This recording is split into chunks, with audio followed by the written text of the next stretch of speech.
দোষর হইতাম তাহলে আসলে আমরা জুলাই আন্দোলনে অংশগ্রহণ করতাম না, আমরা ছাত্রলীগের হাতে মাইর খেতাম না। তো এই যে যারা এই গোষ্ঠী যারা আমাদেরকে শাহবাগ ত্যাগ করতেছে বা আমাদেরকে একদিকে সরাই দেওয়ার চেষ্টা করতেছে, যে আপনারা হচ্ছে অনেকেই যারা বলতেছে যে আমরা শাহবাগী বা আমাদেরকে ফ্যাসিস্টের দোষর বলে ট্যাগিং করা হচ্ছে, এখানে আমরা যারা উপস্থিত আছি আমরা সকলেই পরিচিত মুখ, জুলাই গণঅভ্যুত্থানের পরিচিত মুখ, এবং আমরা প্রত্যেকে সামনের সারিতে থেকে জুলাই গণঅভ্যুত্থানের নেতৃত্ব দিয়েছি সেখানে।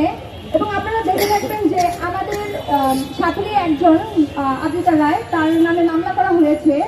আপনারা জানেন সে আদ্রিতা রায় এবং আমার একটা ছবি আল জাজিরাতে নিউজ হয়েছিল গণঅভ্যুত্থানের, যে আমরা 15ই জুলাই যখন ছাত্রলীগের ধাওয়া খেয়ে আমরা সেখানে একজন অসুস্থ মেয়েকে নিয়ে দৌড়াচ্ছিটা, আপনারা নিজেরাই দেখেছেন, অনেক মিডিয়া সেখানে নিউজও করেছেন। তো সেই যে আমাদেরকে ফ্যাসিস্টের দোষর ট্যাগ দেওয়া হচ্ছে, এটা আপনারা বুঝতে পারতেছেন যে কোনো একটা গোষ্ঠী তারা উদ্দেশ্য প্রণোদিতভাবে এই কাজটা করতেছে।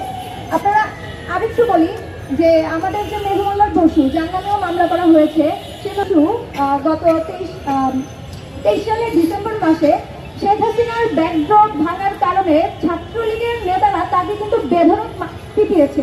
তো সেই জায়গা থেকে বলতে চাই, আমরা যদি ফ্যাসিস্টের দোষর হইতাম তাহলে আসলে আমরা জুলাই আন্দোলনে অংশগ্রহণ করতাম না, আমরা ছাত্রলীগের হাতে মাইর খেতাম না। তো এই যে যারা এই গোষ্ঠী যারা আমাদেরকে শাহবাগ ত্যাগ করতেছে বা আমাদেরকে একদিকে সরাই দেওয়ার চেষ্টা করতেছে, আমরা বলতে চাই যে আপনারা এই ট্যাগিং এর রাজনীতিটা বন্ধ করেন। আমরা এই ট্যাগিং এর রাজনীতি করতে দেখছি আওয়ামী লীগ আমলের সরকার থেকে। সুতরাং এই ট্যাগিং এর রাজনীতি বন্ধ না করলে আমাদের যে জুলাই গণঅভ্যুত্থানের স্পিরিট সেটা খুব দ্রুত নষ্ট হয়ে যেত।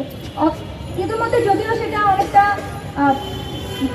গণঅভ্যুত্থান নষ্ট হয়ে গেছে, তাও বলছি আপনারা এই ট্যাগিং এর রাজনীতিটা বন্ধ করেন।